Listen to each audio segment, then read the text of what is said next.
What if the most dangerous person in the room is the one everyone trusts first? Not the loudest, not the cruelest, the one who smiles at the right moment, remembers your birthday, and somehow always makes you feel understood. We were trained to believe charm is safety. A warm voice means a good heart. Confidence means competence. Kindness means loyalty.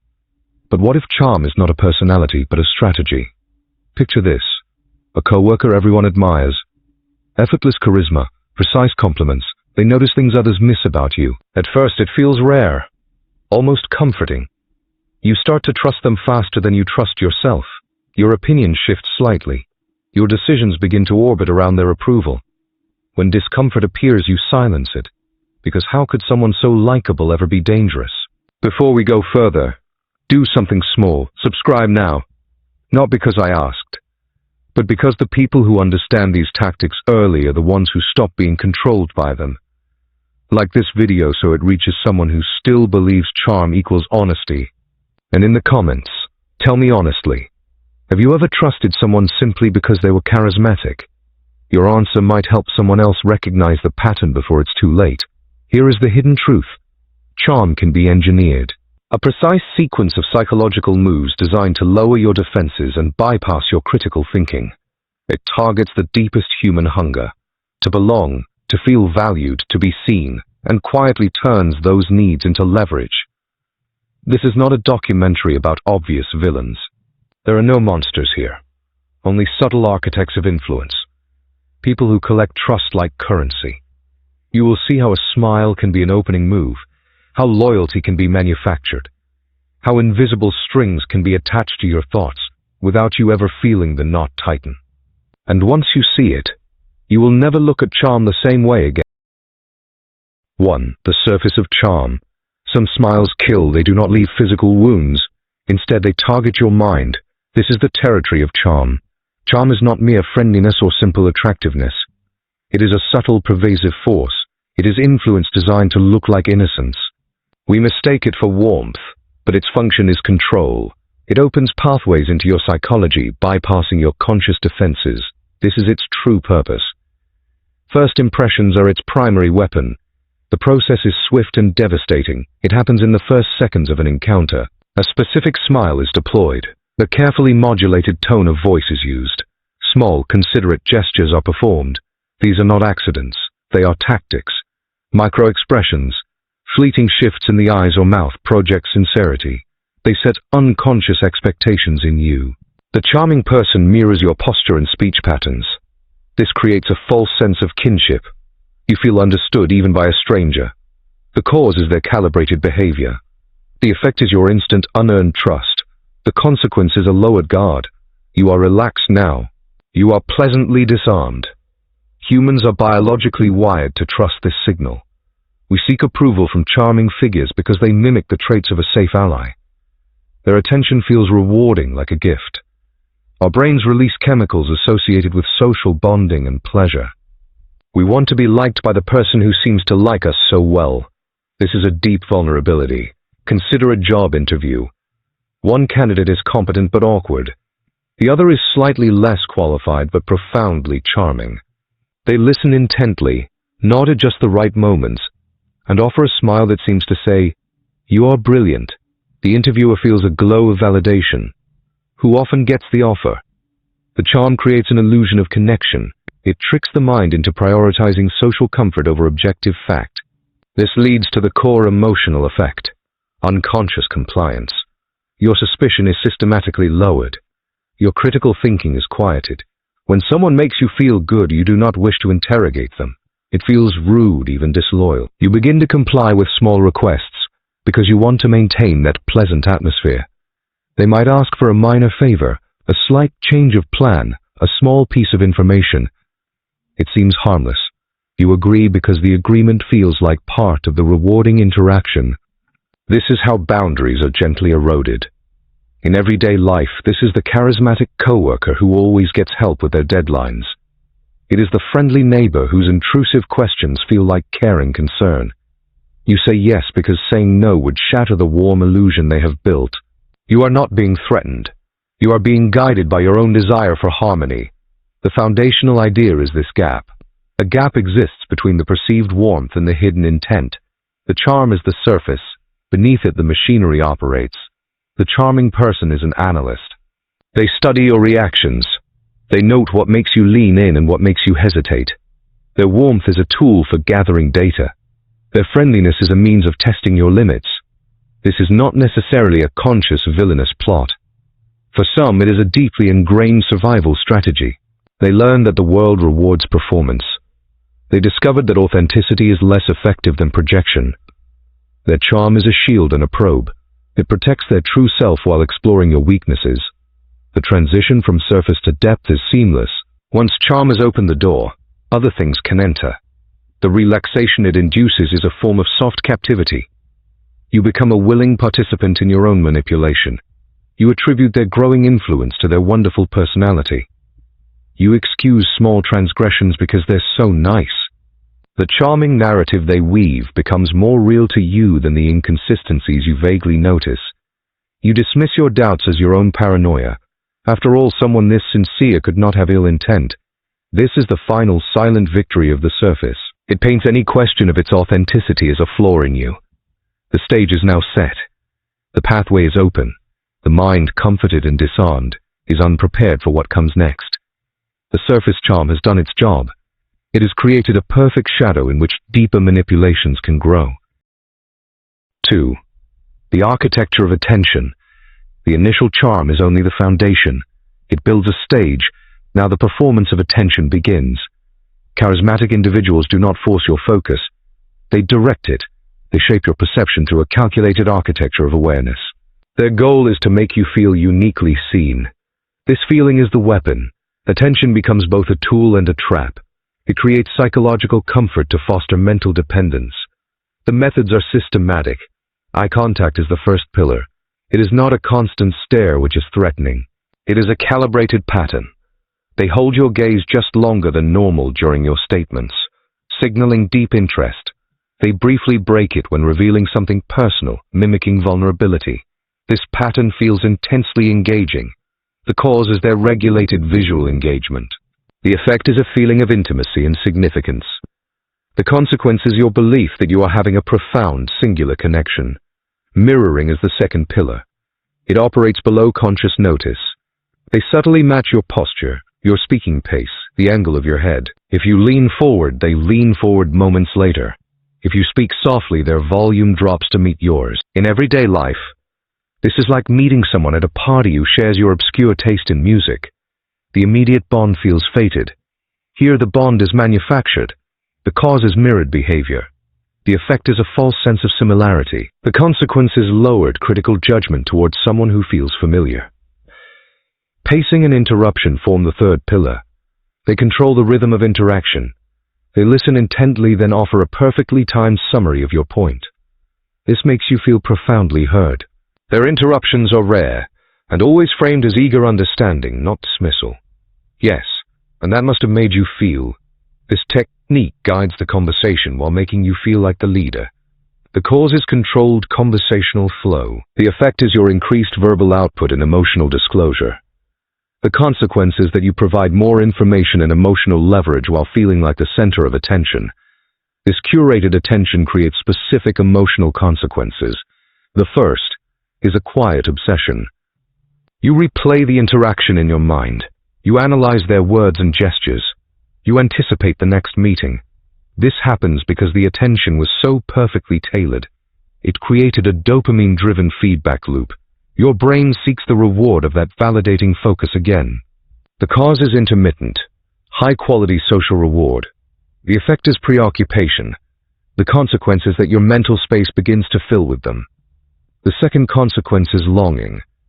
You begin to seek their approval as a metric for your own worth. Their focused attention felt like a spotlight of validation.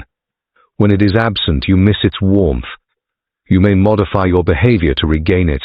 This is the dependency taking root. Consider a workplace where a charming manager singles out an employee for intense positive attention. The employee's performance surges, driven by the desire to please. When the manager's focus shifts, the employee feels confused and diminished, working even harder to recapture that lost approval. The cause is the conditioning of self-worth to external charm. The effect is behavioral modification. The consequence is a loss of internal validation. The link to the initial charm is direct. The surface charm from the first encounter primes you. It establishes safety and likability. Because you have already categorized this person as safe, you interpret their intense attention as a gift. You do not see it as a strategy. You see it as genuine connection. The architecture feels like a beautiful building, not a maze designed to disorient you. Your guard, lowered by charm, remains down. Your critical faculties are silenced by the pleasurable sensation of being chosen. This process demonstrates a critical truth. Control begins in the mind long before any overt action is taken. No demand has been made, no threat has been issued. Yet you are being shaped. Your thoughts are circling them. Your emotional state is becoming tied to their presence or absence. The architecture of attention has rebuilt parts of your interior world to include them as a central figure.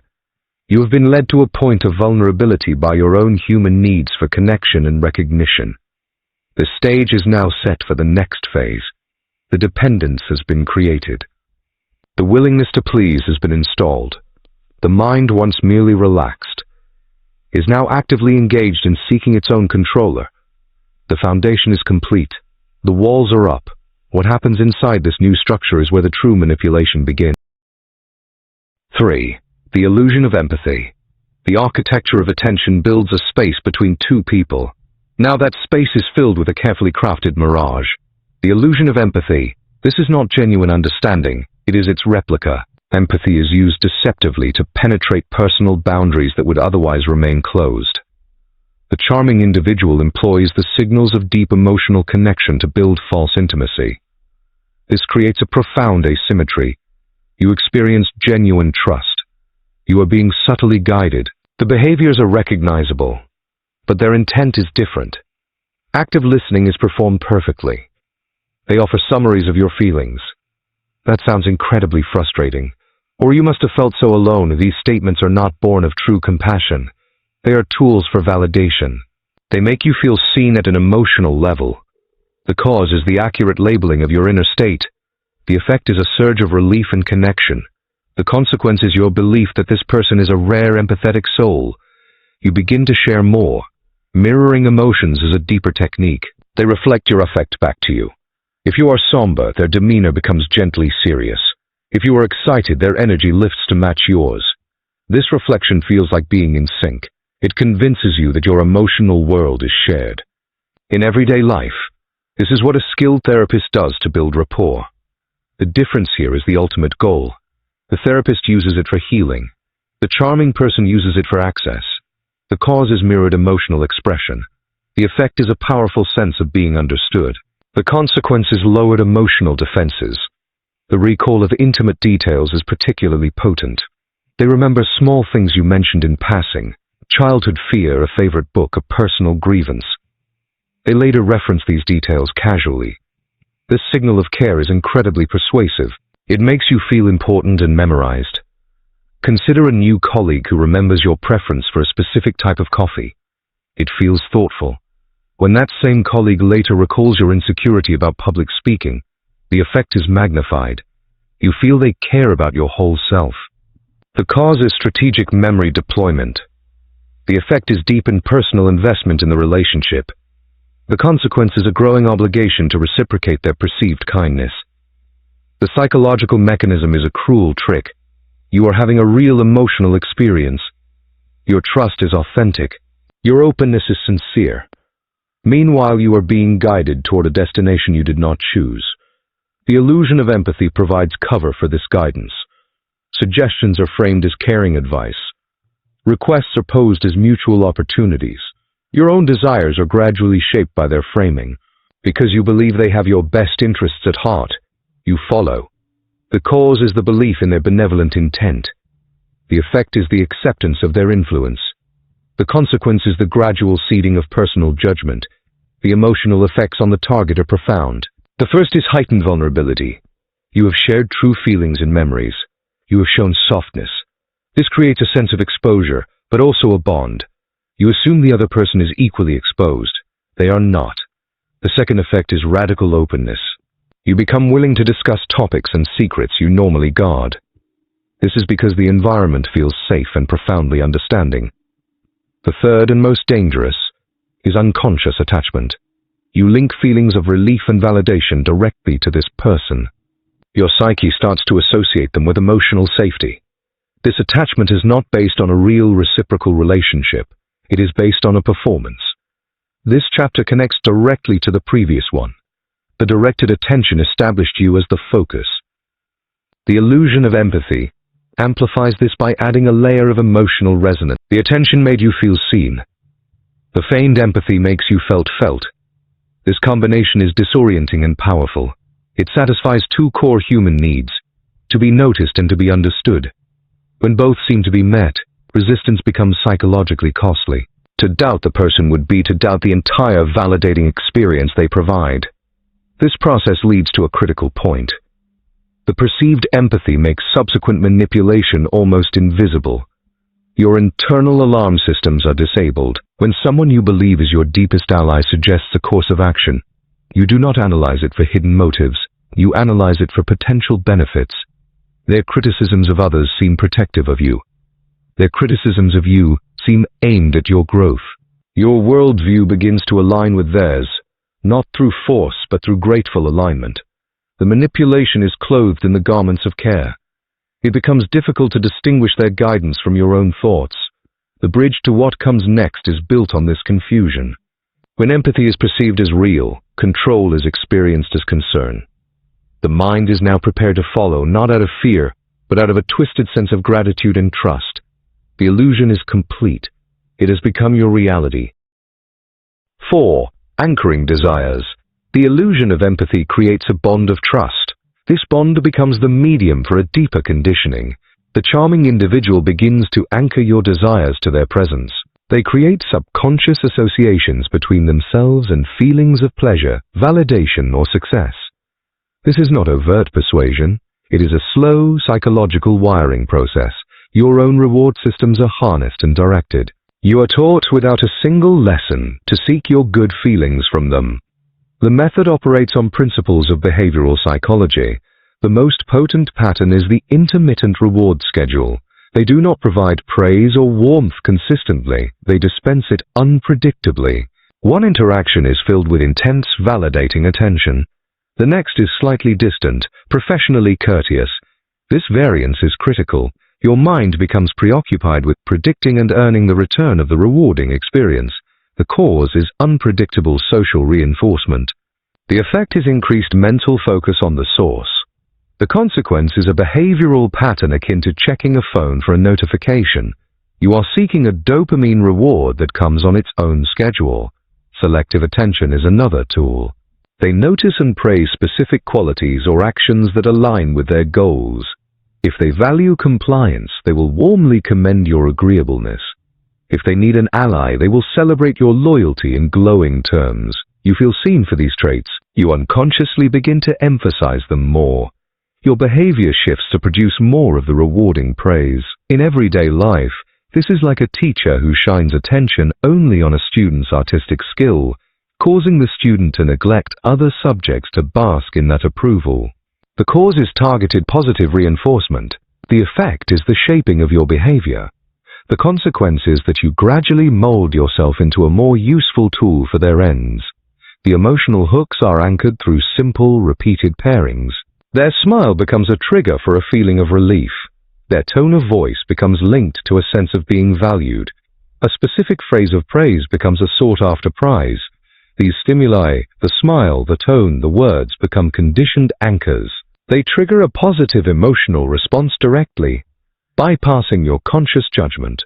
The cause is the repeated pairing of their specific signals with validation. The effect is a classical conditioned response. The consequence is that their mere presence or a particular mannerism can induce compliance-ready feelings. The psychological consequence is automatic seeking. You begin to seek interactions not from rational choice, but from a conditioned pull. You might find yourself manufacturing reasons to contact them. You may agree to inconvenient requests just to re-experience the reward of their approval. Your rational judgment recognizes the imbalance, but the emotional pull is stronger. This is the addiction mechanism in a social form. The cause is the successful anchoring of your reward pathways. The effect is compulsive relationship-seeking behavior. The consequence is the undermining of your own boundaries and better judgment. This process is directly linked to the false empathy established earlier. The perceived empathy makes these anchors vastly more potent and completely unquestioned. Because you believe this person understands your core self, their validation feels uniquely meaningful. It is not shallow praise from a stranger. It is profound affirmation from your perceived emotional ally. Therefore, the reward value of their approval is exponentially higher.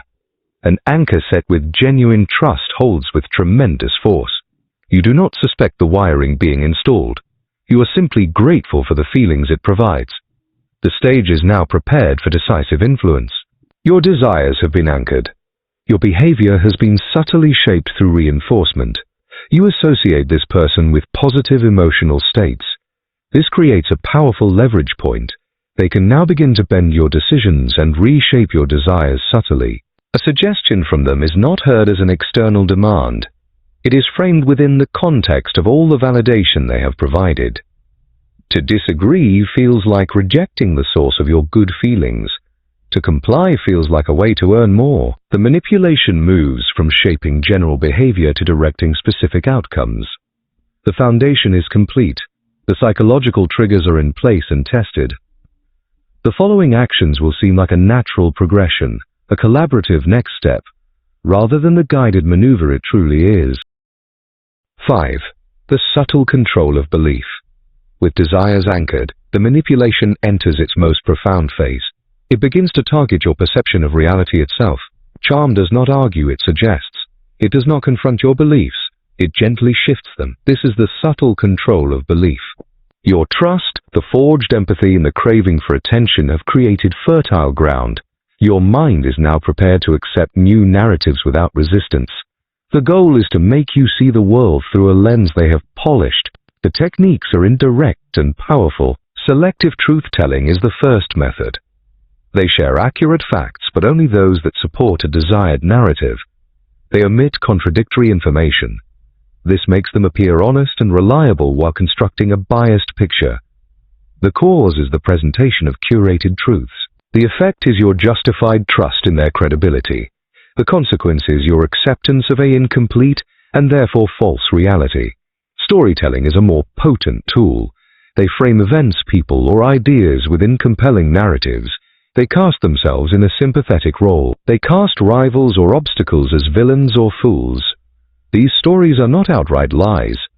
They are interpretations weighted with emotional resonance. For example, a charming leader describing a business setback might frame it as a deliberate betrayal by a competitor, weaving a tale of resilience against malice. This triggers tribal loyalties. The cause is an emotionally charged narrative. The effect is the engagement of your sense of justice and identity. The consequence is the adoption of their interpretive framework as your own. Framing is the constant background process. They assign meaning to events before you can assess them yourself. A criticism from another person is framed as jealousy. Your own hesitation is framed as wisdom or caution, depending on which serves their goal. They define the emotional context for everything. The cause is the preemptive labeling of experiences. The effect is a shortcut for your emotional and cognitive processing. The consequence is that you react to their definitions, not to the raw events. These techniques exploit fundamental psychological mechanisms. Cognitive biases are leveraged systematically. The confirmation bias is key. Once you view the charming person as trustworthy and empathetic, you actively seek information that confirms their goodness and wisdom. You dismiss minor inconsistencies as exceptions. Your own mind filters out evidence that might break the spell. The cause is the established positive view of the manipulator. The effect is selective information processing. The consequence is a self-reinforcing cycle of trust. Emotional reasoning is another exploited pathway. The strong positive feelings they anchor, validation, safety, pleasure, become proof of their truthfulness. Your logic follows your emotions.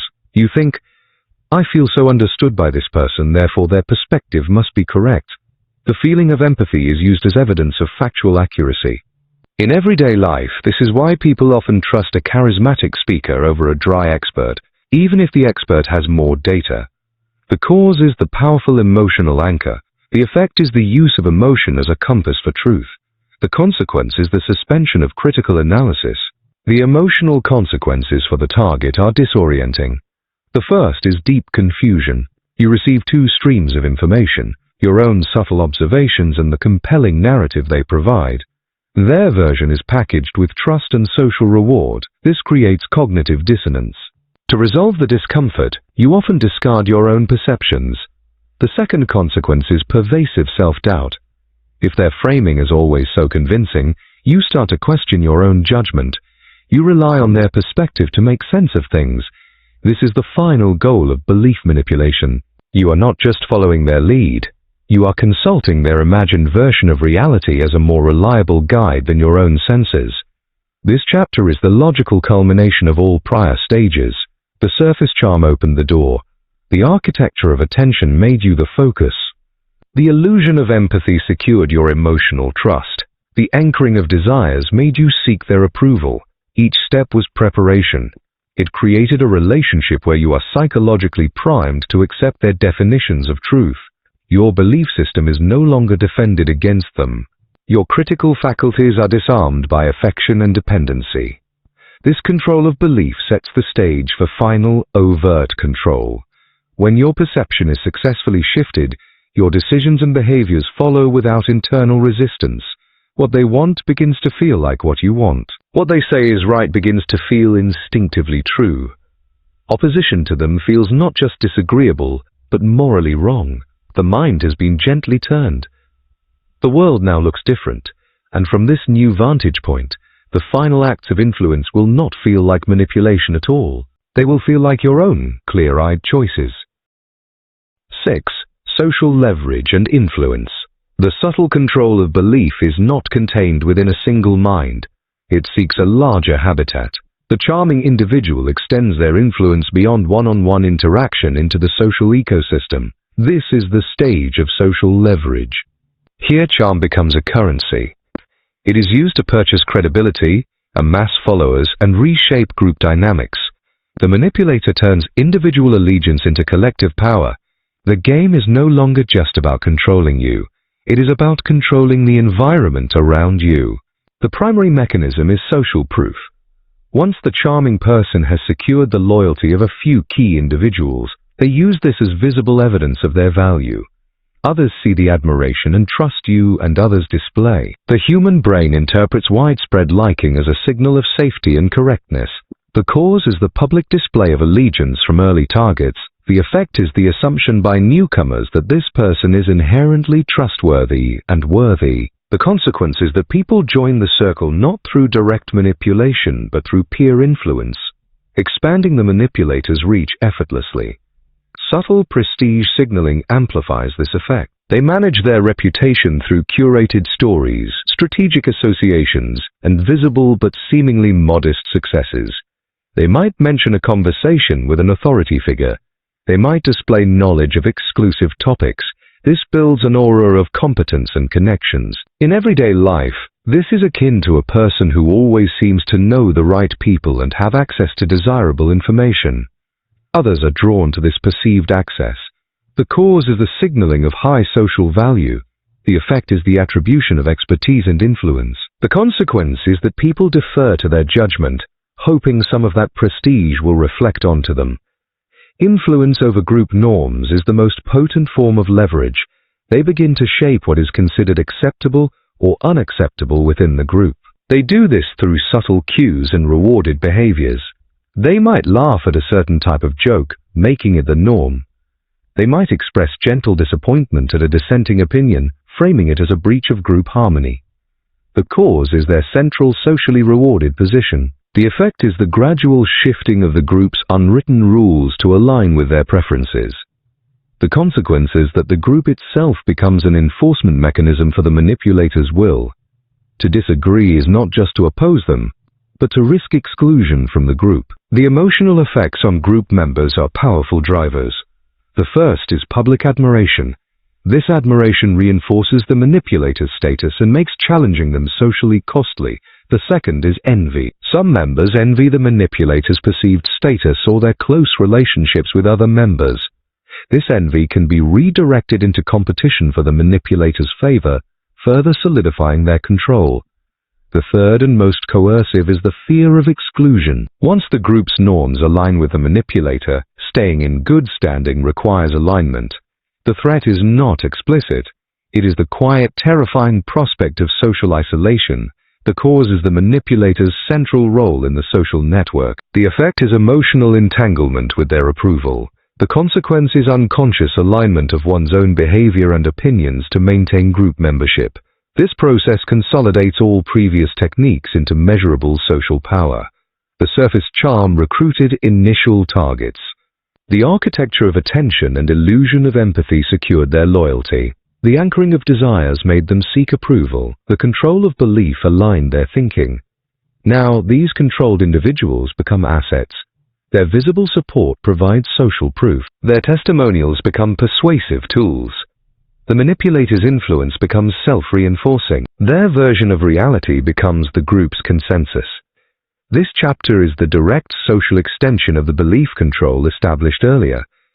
What was a private conviction in a single mind now becomes public consensus.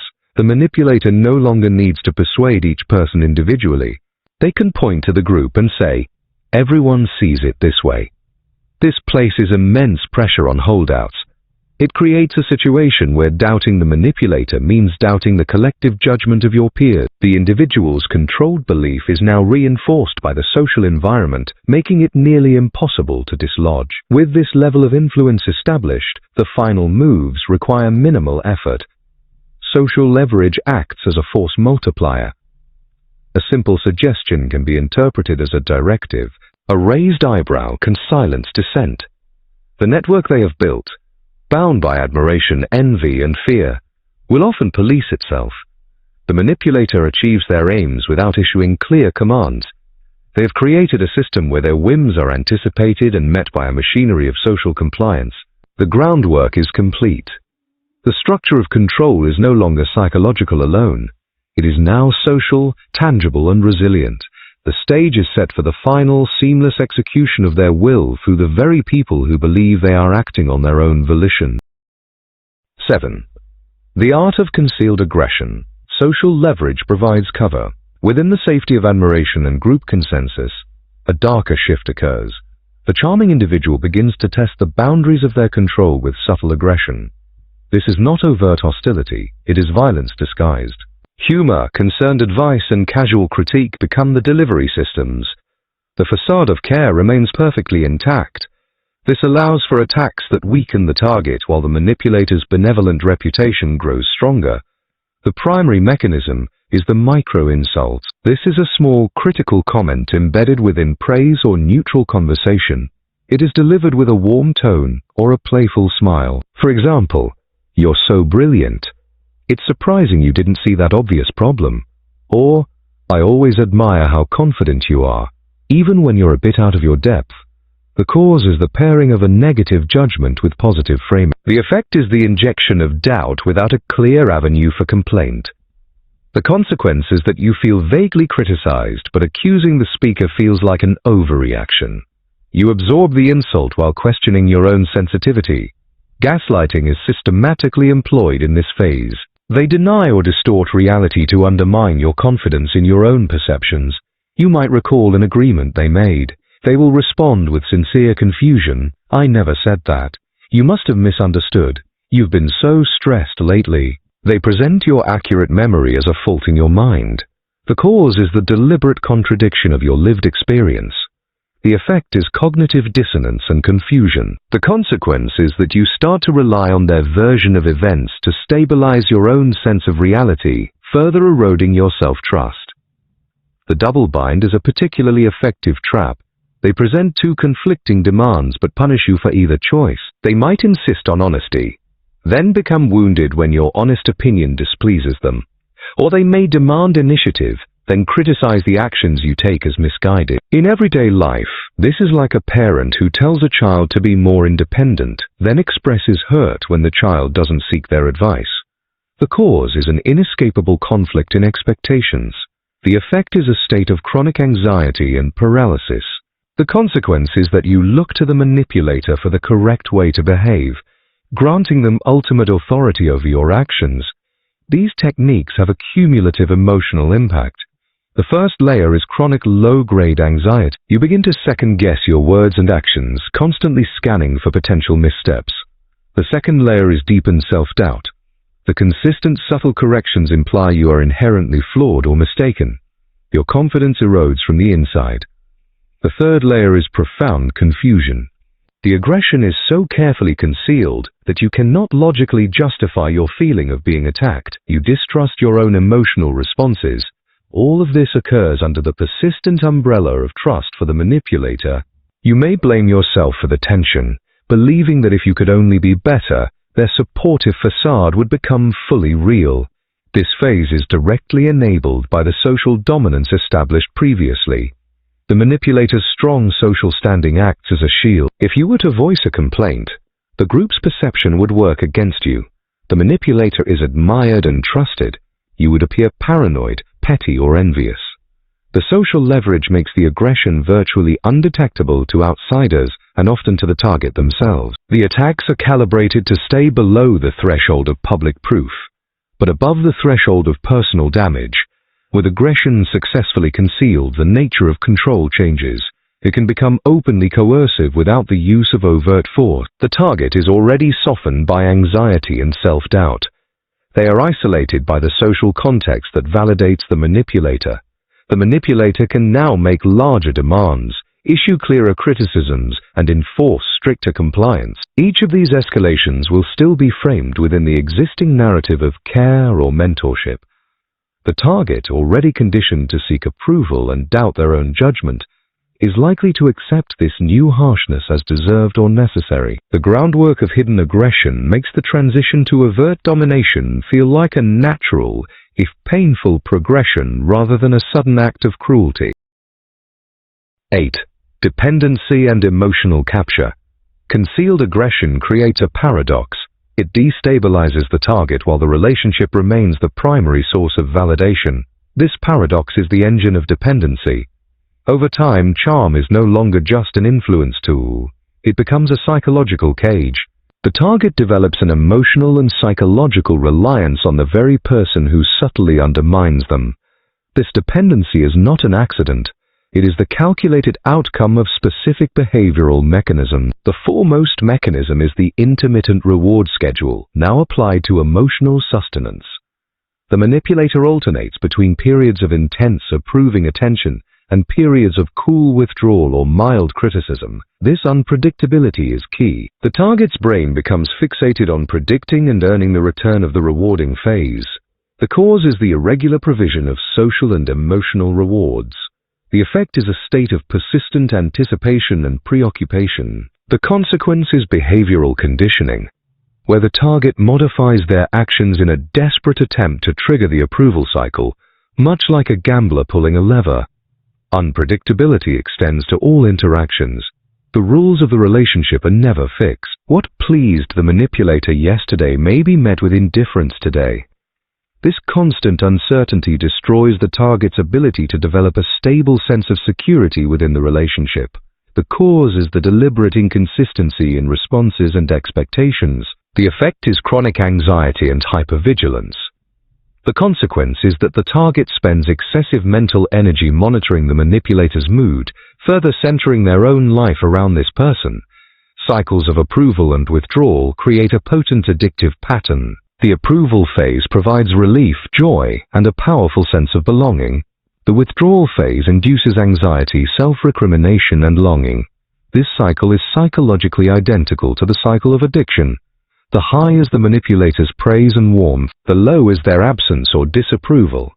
The target becomes trapped in the loop, seeking the next high to alleviate the pain of the low. In everyday life, this is observable in tumultuous romantic relationships where dramatic reconciliations follow painful conflicts, bonding partners more tightly through the cycle itself. The cause is the pairing of reward and punishment. The effect is a trauma bond, a powerful attachment forged in instability. The consequence is a deep emotional capture that defies logical reasoning. The emotional outcomes are severe. The first is obsessive thinking. The target's mental landscape becomes dominated by the relationship. They analyze past interactions, strategize for future ones, and decode subtle signals. The second is a crippling fear of abandonment. The manipulator, through withdrawal, has demonstrated the threat of emotional removal. This threat becomes a primary motivator. The third is compulsive compliance. To ward off abandonment and secure approval, the target begins to comply automatically with requests and expectations, even those that are unreasonable or self-destructive. Their own needs and boundaries erode in the process. This dependency is directly strengthened by the concealed aggression from the previous stage. The micro-insults and gaslighting systematically destabilize the target's confidence. As their self-trust weakens, their need for external validation increases. The manipulator positions themselves as the sole reliable source of that validation, even as they are the cause of its necessity. They create the wound and then present themselves as the only available bandage. The cause is the targeted erosion of self-esteem. The effect is increased reliance on the manipulator for a sense of worth and reality. The consequence is a locked system from which the target cannot conceive of escape, as both their confidence and their support seem to originate from the same person. With full dependency established, the final transition occurs. The target's decision-making capacity is fundamentally compromised. Their choices are no longer guided by their own desires or best interests. Their choices are guided by a single question: what will maintain the connection and secure the approval of the manipulator? The dependency has simplified their internal calculus. Complex decisions about career, finances, relationships, and values are filtered through this one narrow lens. The stage is set for the manipulator to assume direct or indirect control over the target's life choices. The target, emotionally captured and psychologically dependent, will often experience this control not as a loss, but as a relief. The burden of choice is transferred to the person they believe holds the key to their emotional survival. 9. Strategic manipulation of decisions. Dependency simplifies the target's psychology. Their need for approval and fear of abandonment become the primary drivers. This creates a perfect environment for the strategic manipulation of decisions. The target is now led to make choices they perceive as free and autonomous. In reality, they are following a hidden agenda. The manipulator engineers the illusion of choice while controlling the outcome. The target's own mind becomes the vehicle for their compliance. The primary tactic is the careful framing of options. The manipulator presents choices, but not all choices are presented equally. One option is framed as desirable, smart, or aligned with shared values. The other options are framed as risky, selfish, or foolish. For example, a manipulator might say, "You could take that job overseas for more money, of course. I just worry you'd be so isolated. But you're so brave, you'd probably handle the loneliness better than I could." The cause is the biased presentation of information. The effect is the steering of emotional response toward the preferred option. The consequence is that the target chooses the framed option, believing they have made a careful, independent decision. Planting suggestions is a more subtle method. The manipulator introduces an idea indirectly, often as a story about someone else or a hypothetical scenario. They then wait for the target to arrive at the conclusion independently. If the target later proposes the idea, the manipulator praises their insight. This reinforces the target's sense of autonomy while securing the desired action. In everyday life, this is like a parent who wants a child to choose a specific college, repeatedly mentioning its virtues in conversations about other topics until the child believes it was their own discovery. The cause is the subconscious seeding of an idea. The effect is the internalization of the suggestion as a personal thought. The consequence is that the target acts on the manipulator's will, with full conviction that it originated within themselves. Controlling the flow of information is a broader, more systemic tactic. The manipulator acts as a gatekeeper. They share certain news articles, opinions, or social feedback. They withhold contradictory information. They become the target's primary lens on the world. This shapes the very foundation upon which decisions are made. The target is not deciding based on full reality. They are deciding based on a curated version of reality supplied by the manipulator. The cause is the monopolization of informational inputs. The effect is a distorted decision-making framework. The consequence is that even with perfect logical reasoning, the target will arrive at conclusions that serve the manipulator's interests. The emotional consequences of this process are insidious. The first is confusion masked as autonomy. The target feels the weight of decision-making responsibility. They experience the anxiety of choice. They believe they are exercising their free will. This subjective experience of struggle makes the outcome feel earned and authentic. The fact that they were guided every step is invisible to them. The second consequence is guilt. If a manipulated decision leads to a poor outcome, the manipulator can subtly distance themselves. They might say, "I supported you, but it was your choice to make." The target then bears the full emotional weight of the failure alone, often feeling they have let their supporter down. The third and most profound is gradual self-erasure. When your major decisions are consistently shaped by another person, your sense of self atrophies.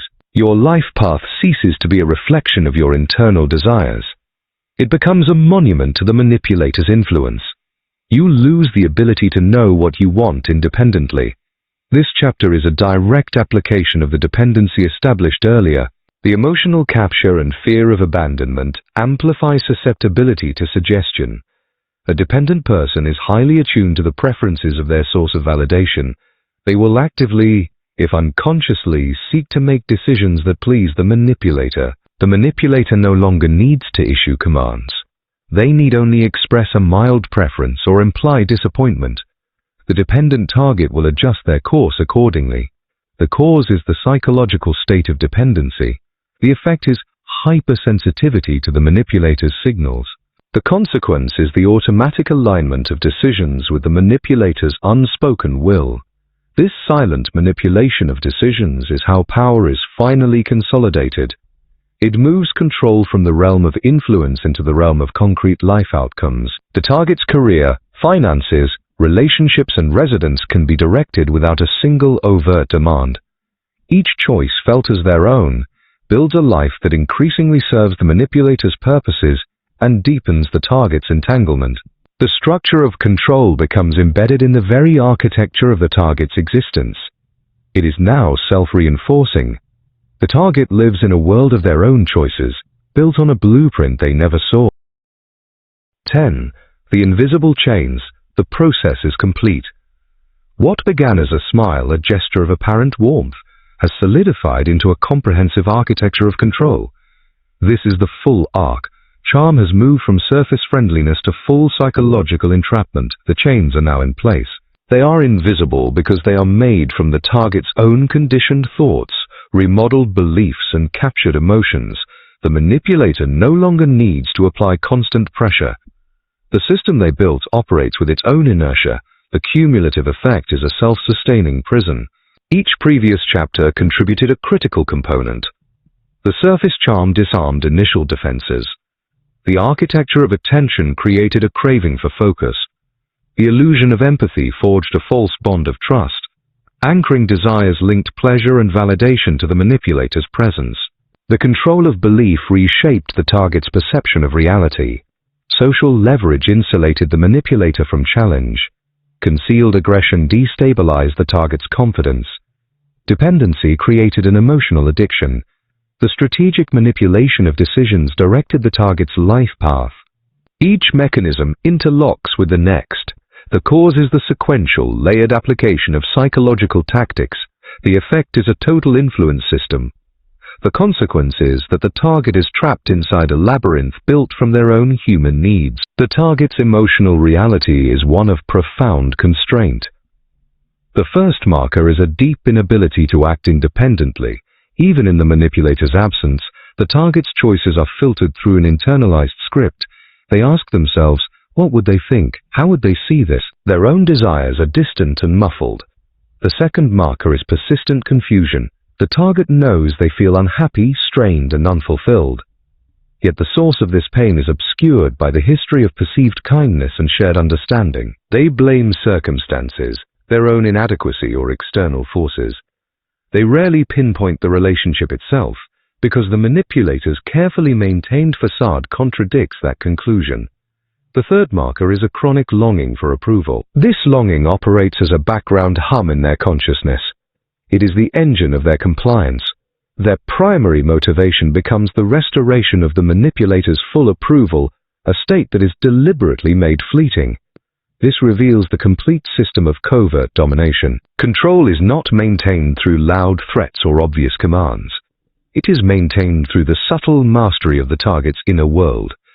The manipulator controls what the target feels is true, what they believe is valuable, and what they perceive as their own free will. In everyday life, this is similar to the way a habit loop operates. A trigger leads to a routine, which leads to a reward. The manipulator has embedded themselves as the central reward for a series of psychological routines. The target's mind automatically runs the routines to get the reward. The cause is the successful conditioning of the target's mental and emotional processes. The effect is predictable, controllable behavior. The consequence is domination that feels from the inside, like a complex partnership or a difficult but destined bond. The invisible chains are strongest at the points of the target's deepest vulnerabilities.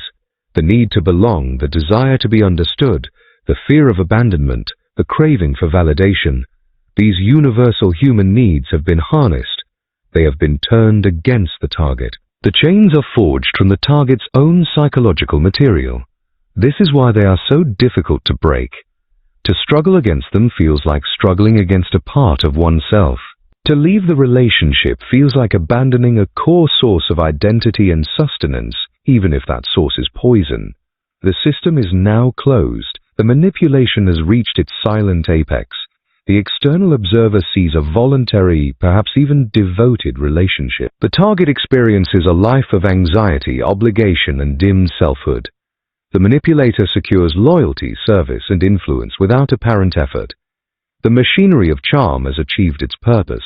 It has weaponized human connection itself. The long-term consequences of this entrapment are where the final examination lies, in the quiet devastation of a mind that has been meticulously and invisibly conquered. 11. The legacy of charm. The invisible chains do not rust, they integrate. The conclusion of the act of manipulation is not the end of its influence. It leaves a permanent legacy. This legacy exists for both the manipulator and the target.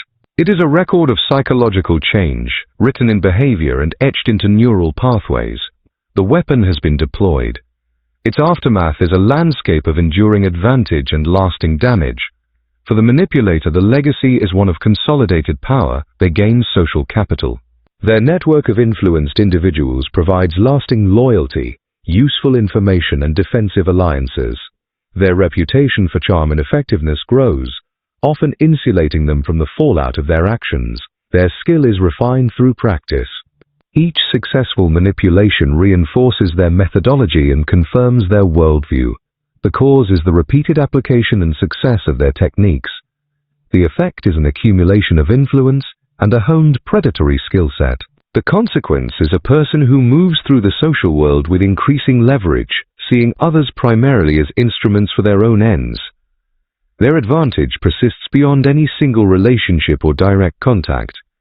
For the target, the legacy is psychological scar tissue.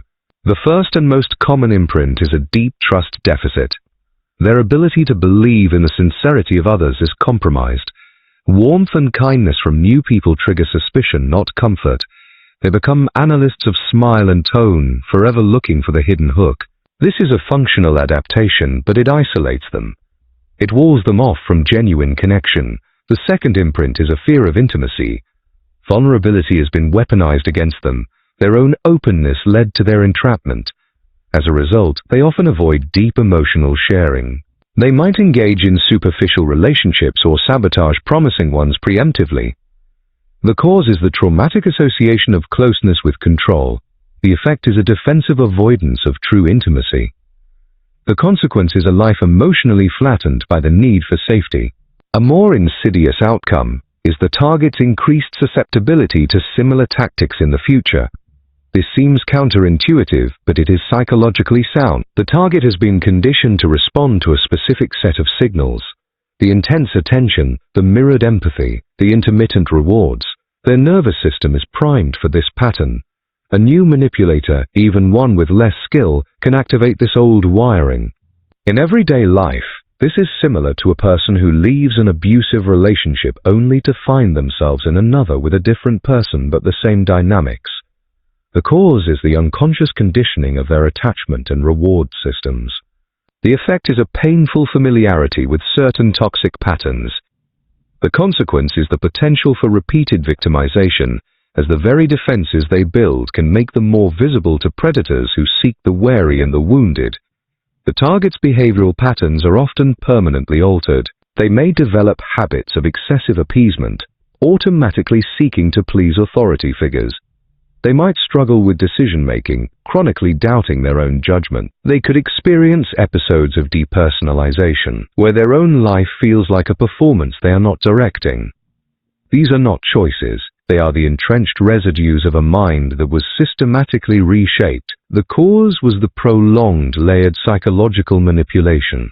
The effect is a changed personality structure. The consequence is a life lived in the shadow of another person's influence, long after that person has gone. This chapter provides the complete understanding of charm as a weaponized system.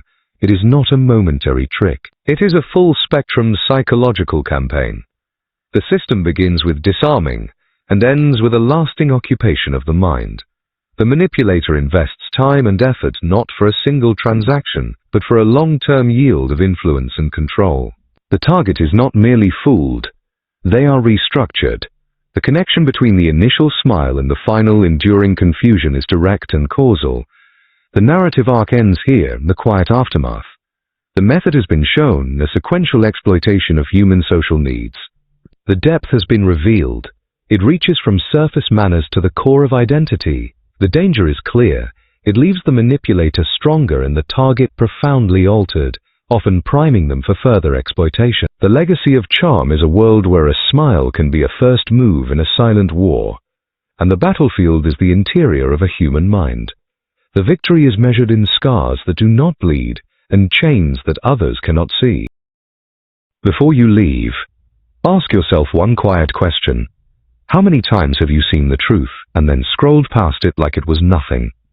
If something in this video made you see people differently, leave a like, not for me, but to tell the algorithm this kind of awareness deserves to spread.